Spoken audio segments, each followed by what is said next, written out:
Hey everybody, welcome back to the garage. I'm going to be working out here for a little bit. Today I'm going to see what I can do to get these heads, start working on these heads. The plan is to work on one head at a time. It's not good to mix up the valves, because if you mix up the valves, then you have to go back and lap all of them. I'm hoping to get away with not having to lap anything at all, but I do got to take them apart to get them cleaned up, as well as to check them to make sure that they're not leaking and that kind of stuff. And as you can tell by this junk that's down here, that there is a lot of garbage in these heads. So we'll see what's going on. These heads are 317 heads, which are very common for the LQ4. They have I think they're 2-inch and 155 or 159. I have to check on the exhaust to see. Anyways, but they got a lot of garbage in them, so it's going to be a lot of cleanup having to do with that, and we're going to go from there. Anyways, lots of stuff. So I got to get them completely cleaned up. I got to get. I want to. I don't know whether I'm going to be able to port these or not. I was going to do some minor porting on them, but they're just going to be so much work as it is right now. We'll have to see how it goes.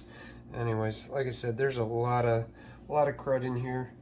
So I think the first thing that I got to do is probably clean up this surface here, so that I can work without having too much garbage. But we'll see how much garbage there is. All right, let's get this cleaned up. How does that sound?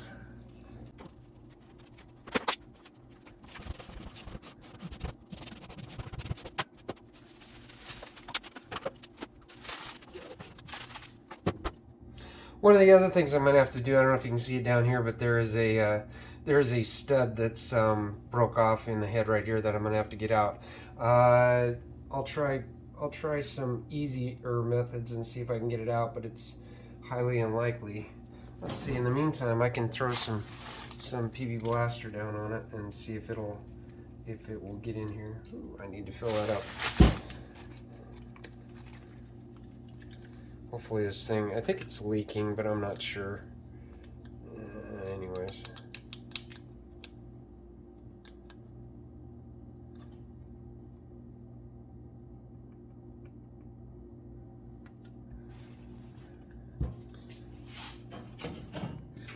Yes, I buy it by the gallon.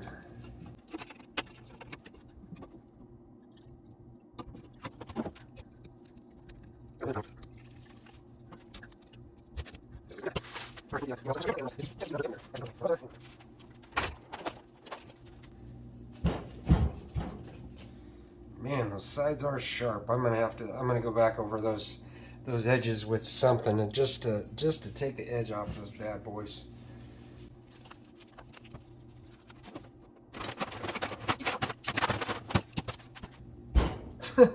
And another pile. Holy crap. I told you there was a lot of debris in this from the fire, so that's the whole idea of cleaning it up, though.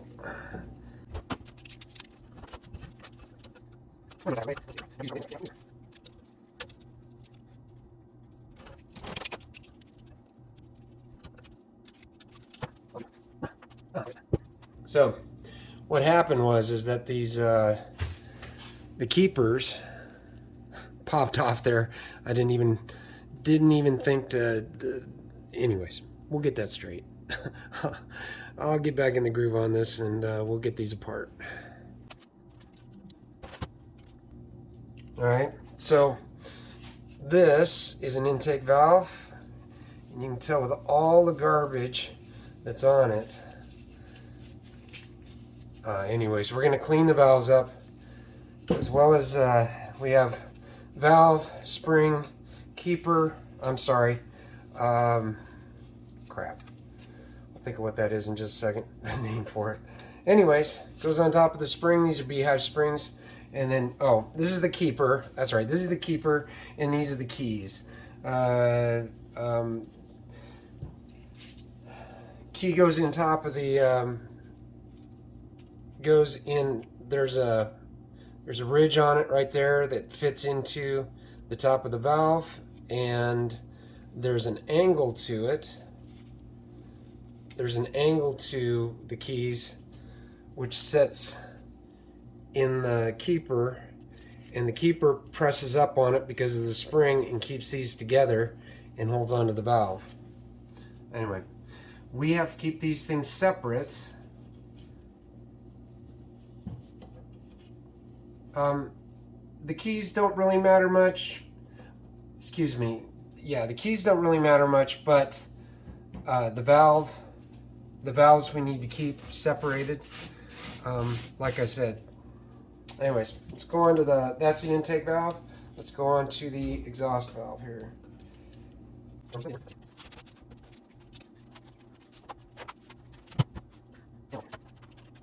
Easiest way to collect these keys off of here is by magnet, because they are definitely steel. Anyways, there's one. Let's see if I can get the other one.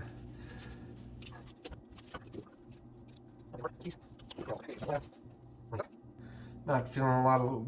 There's no wiggle out of the valve, so the valve stem to the valve guide feels good. Let's move on to the next one. Oops. Yeah, if I was rich, I'd have a pneumatic one of these, but guess what? This is what I got, so this is what we're using.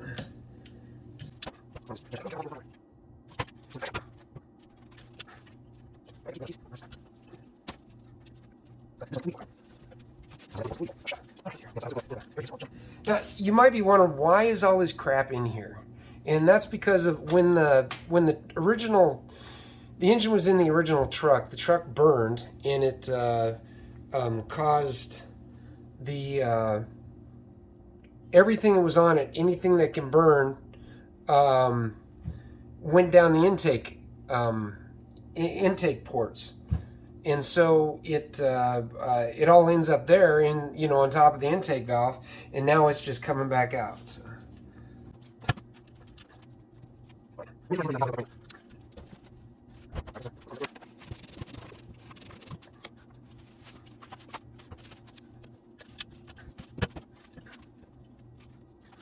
In case I don't remind myself, the exhaust ports are up on this, so when I go to put this back together, we'll make sure that the valves are in the correct orientation.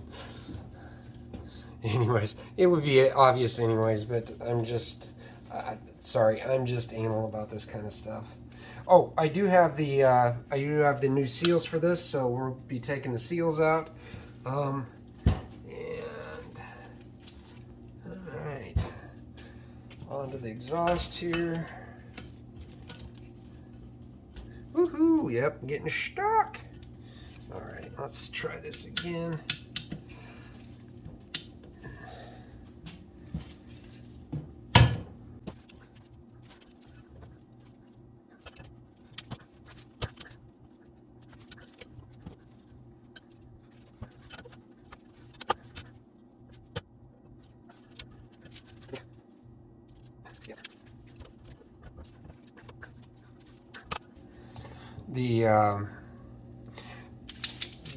The pin here that holds the face of the valve, and this holds the keeper. Anyways, it slipped on here, and I know I got to get it back to. I think I bumped the screw here that retains it, so I need to readjust it. Yeah, that's a pain in the butt. Let's try that. Let's see. Guess I don't have to worry about it until I go to put it back together. That's okay. We'll get it straight. Alright, there's that. Alright, got the valves out of there. Man, it's dirty.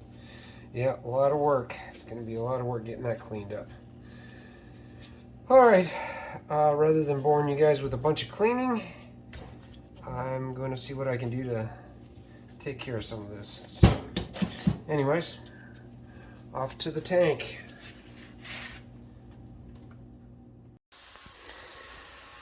So I got the valves cleaned up, and I need to do a little bit more work on them. These, some of them, where's it at? You can see, here's where they do the valve angles on them, and that should come up clean, and it's not. So what I'm going to do is end up having to do a crud. Yeah, I'm space cadetting. I'm going to have to lap these valves in just to make sure that they've got a good sealing surface. That's an exhaust valve, and you can see the difference between the exhaust valve and an intake valve. I mean, just the size. That's usually how it goes, is at the intake, it's harder to get air into a cylinder than it is to get the burnt exhaust out of a cylinder, because it's under a lot more pressure when it's after it's burn up and stuff, so when it gets hot. So anyways, these are pretty clean, but like I said, if you, whoa, look at that. Anyways, if you look at that, the face that's right on it, let's see. It's not what I would call pristine. All we should have to do is just lap that in, and it should clean that up and ensure that we have a good mating surface between the valve and the valve seat. So anyways, I've got one this head is just about done. That one, nothing done with it yet. Let's see. I've got it soaking in here. It looks a lot better than it did, but it's still not where I want it to be yet. So I'm gonna leave it in there for a while longer, especially on the chamber side. Just want to make sure that gets cleaned up, and I've still got, you can see a little bit more carbon buildup on there and stuff. So I got that. I still need to pull the valve seals out of that, and that will be it for that head. If you're wondering what that noise is, that is my ultrasonic cleaner. I got it going. It's got about another 8.5 minutes left on it, and it is cleaning up some parts. The valves. I got the valves. I've got the valve springs, the keepers, and the keys in there, and those hopefully will just clean up. We'll see. Anyways, it should work out pretty good, I think. We'll check it. I'll show you what it looks like after it's done. All right, the ultrasonic cleaner has finished its cycle, and I have to say, yeah, this was clean. Well, it's water and simple green is what I used. This was clean when I started. I put the locks, the keepers, whatever they are, I put the locks in here, and with clean water, and you can see that it is really dirty, which is a good thing. That means that the ultrasonic cleaner is doing its job. Got it a lot cleaner than it was. So anyways, I'll pull them out of there and see what everything looks like, and we'll go from there. I just pulled the springs and the are they retainer? Man, I wish I could get the name on those straight. So I pulled those out of there, and they look oh so much better. I like it. Those are a lot cleaner, and these locks look a lot cleaner too. I'm really happy with the outcome of that. That's a heck of a lot easier than having to clean everything by hand. The ultrasonic cleaner works really, really well. All right, so as you can tell by this, it's dinner time. Yes, I eat too. Woo-hoo. All right, so that's about all I got for you guys today. I'll pick it back up tomorrow when I'll finish up the other head tomorrow, as well as probably tear that second head apart and start working on it to get it clean, and we'll go from there. So in the meantime, I wish everybody, tomorrow is Sunday, it's Mother's Day. Please make sure that you recognize your mom and in that. And yes, I recognize my mom as well as my wife, who is a mom. Um, and you got to take care of that business. So in the meantime, I wish everybody a pleasant evening and a happy Mother's Day for tomorrow. And I'll talk with you later. Be well.